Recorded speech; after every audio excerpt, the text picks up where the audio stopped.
Good morning students. मैं doctor Anita Mathur, department of geography, Babu Shobharam government arts college Alwar. आज BA part 2 के geography के students के लिए हम प्रैक्टिकल के सिलेबस की उनकी बात करेंगे और आज हम उनका फर्स्ट चैप्टर जो कार्टोग्राफी से रिलेटेड है उसको शुरू करेंगे।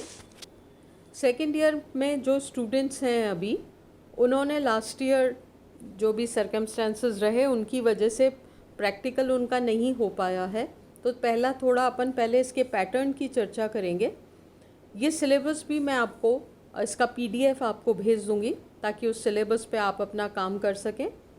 ये आपका जो सिलेबस है ये आपको पूरा करना है।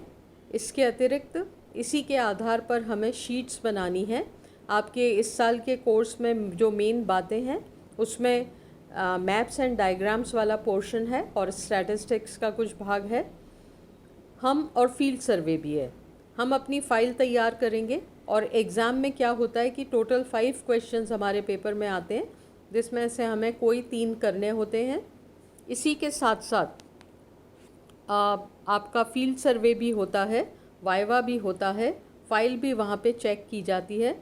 तो इस आधार पर आप अपना प्रैक्टिकल की तैयारी शुरू कर दें ताकि लास्ट डेज़ में आप पे ज़्यादा बर्डन नहीं आए उस चीज़ का। तो आज हम इसका पहला चैप्टर स्टार्ट करते हैं जो कि है definition of cartography, types of cartography, symbols और and their uses, drawing instruments and materials.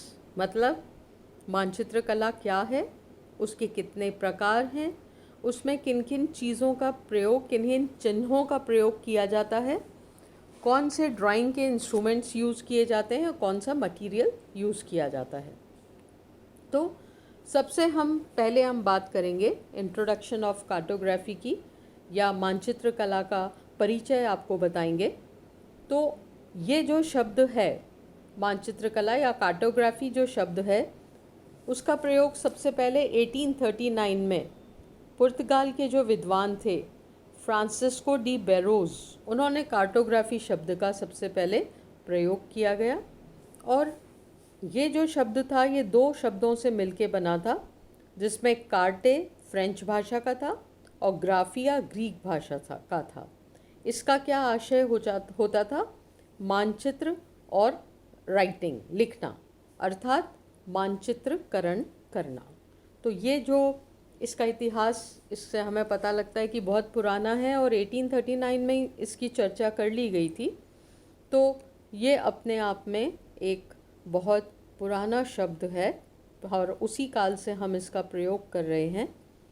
तो ये मानचित्र निर्माण कला वास्तव में क्या है, इसमें अगर हम देखें तो मानचित्र कला क्या है कि सबसे पहले तो हम फील्ड में जाकर कुछ चीज़ों का कलेक्शन करते हैं या कुछ चीज़ों को नापते हैं, ऑब्जर्वेशन के द्वारा उनका चित्रण करते हैं, एक निश्चित मापक पे उनका चित्रण करते हैं और हम जितने भी चीज़ों का डिस्ट्रीब्यूशन है, जितना भी जो फिज़िकल फीचर्स हैं, रिलीफ है, उन सभी को अलग अलग चिन्हों के द्वारा किसी भी मानचित्र पर प्रदर्शित कर सकते हैं। तो ये एक बहुत इंटरेस्टिंग चीज़ है और इसमें मज़ेदार बात क्या है कि इसमें हम ये मानते हैं, आगे की परिभाषाओं में भी हम इसको पढ़ेंगे, कि ये साइंस और आर्ट्स का एक संगम है। कैसे कि जब हम सारे फैक्ट्स को कलेक्ट करते हैं और उसको हम नाप के अपनी तरीके से उसको कन्वर्ट करते हैं, तो वो तो हमारा एक वैज्ञानिक तरीका आ गया, और फिर उसको मानचित्र पे बनाते हैं जिसके लिए हमें कला की जानकारी अच्छी होती है। अगर आपका आर्ट में हैंड अच्छा है तो आप सदैव ही अच्छे मानचित्रों का निर्माण करते हैं। तो एक तरीके से देखा जाए तो ये दोनों चीज़ों का एक मिश्रण है, दोनों चीज़ों का प्रयोग हमें यहाँ करना पड़ता है। आंकड़े इकट्ठे करने पड़ते हैं, उनका विश्लेषण करना पड़ता है, उनके लिए मापक को मानना पड़ता है और उसी मापक के आधार पर मानचित्र कला के द्वारा उसका मानचित्र बनाया जाता है। तो ये एक बहुत इंटरेस्टिंग बात है कि इसमें हम दोनों ही चीज़ों को शुमार कर रहे हैं, वैज्ञानिक आधार भी है और साथ में अच्छी चित्रकला के द्वारा इसका प्रदर्शन हम कर रहे हैं। हम इसकी परिभाषाओं की बात करें तो सबसे पहले आपको इरविन रेस की परिभाषा में बताऊंगी। अपनी परिभाषा में उन्होंने कहा है, cartography is the art and science of making maps, relief models, reconnaissances sketch and chart and globes. अर्थात मानचित्र, उच्चावच मॉडल, आवक्षीय रेखाचित्र, चार्ट और ग्लोब बनाने की कला और विज्ञान है। इसमें हमने दोनों चीज़ें इरविन रेस ने तभी मान ली थी कि इसमें कला और विज्ञान दोनों का एक मिश्रण होने के बाद ही मानचित्र कला का निर्माण होता है। इरविन रेस ने मानचित्रकार को वैज्ञानिक और कलाकार दोनों माना था और दोनों को इसमें स्पष्ट रूप से उन्होंने बताया था और उनका कहना था कि यहाँ पर हम 3 चरणों में अपना काम पूरा कर रहे हैं। क्या कर रहे हैं हम? The process of revealing the earth's pattern and in 3 phases. The surveyor measure the land, the cartographer collects the measurements and render them on map, and geographer interpret the facts and display.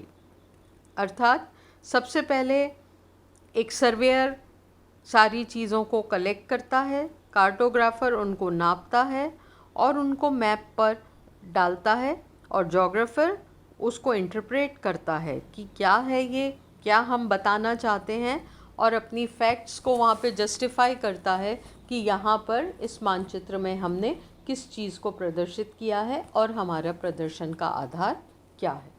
तो Irwin race ने बहुत अच्छे से अपनी परिभाषा को समझाया है। फिर आते हैं हम दूसरी परिभाषा पे, जो कि है डडले स्टैम्प की परिभाषा हम लेते हैं।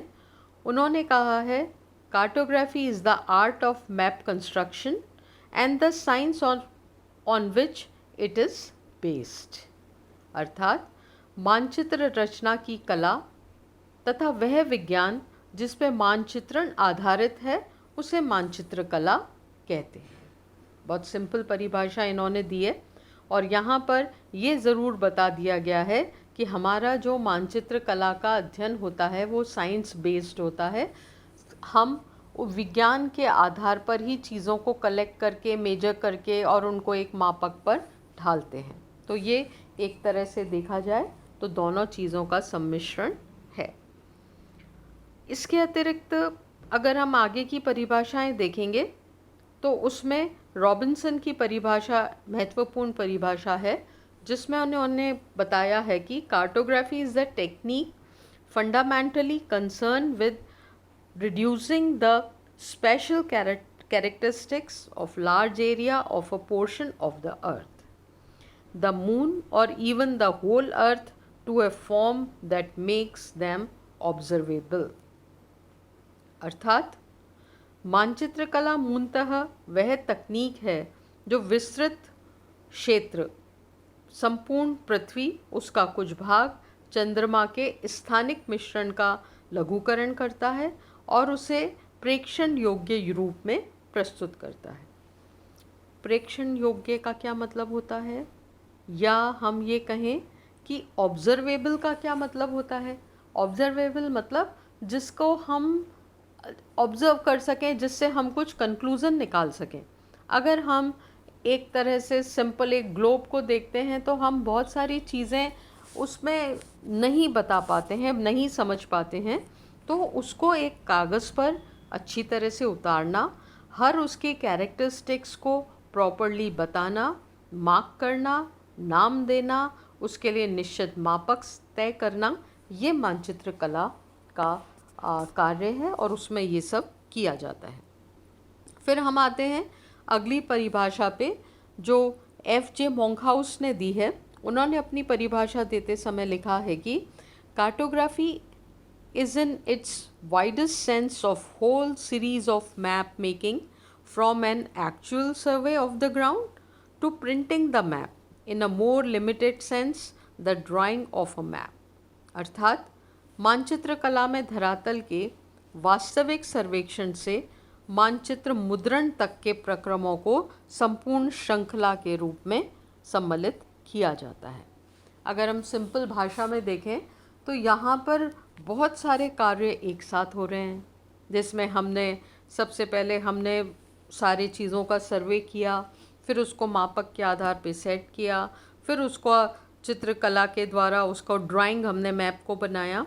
तो ये सारी श्रृंखला के रूप में एक सीरीज़ के रूप में होती है और उसी सीरीज़ में हमें इन चीज़ों को करना पड़ता है। हमें सबसे पहले आंकड़े इकट्ठे करने तो पहले वो ही करने हैं, तभी हम उसको इंटरप्रेट करेंगे आगे जाके। तो ये एक सीरियल है, उसी सीरियल पे हम इस काम को करते हैं।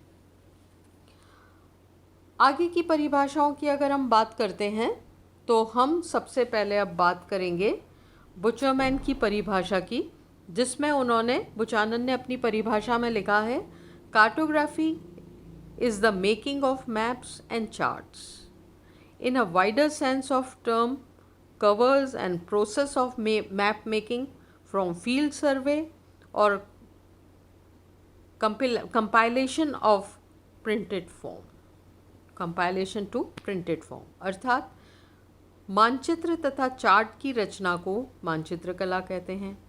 विस्तृत परिवेश में यह चित्र की रचना प्रक्रिया को संजोती है, जिसमें क्षेत्र सर्वेक्षण और संग्रहण के मुद्रण तक की सारी क्रियाएं सम्मिलित होती हैं।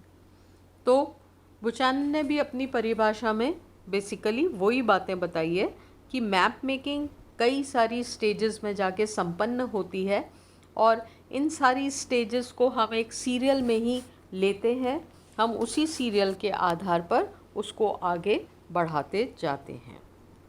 तो इस प्रकार से आज हमने इसकी कुछ परिभाषाएं देखी और इसकी कुछ और परिभाषाएं भी मैं आपको देना चाहूँगी।